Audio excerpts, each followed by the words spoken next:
Paracetamol dose para sa mga batang may timbang na 3 to 10 kilograms. Paalala, ang paracetamol ay hindi gamot sa sakit, kundi ito ay binibigay para makatulong na pababain ang lagnat.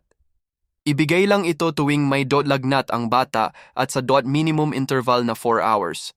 Bago ipainom ang gamot, na paracetamol tiyakin muna or ang preparation na nakasulat sa bote.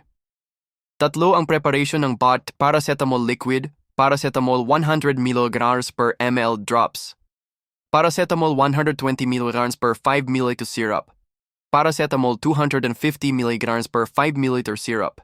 Ang susunod na computation ay base sa recommended dose ng paracetamol na 10 to 15 mg per kilogram.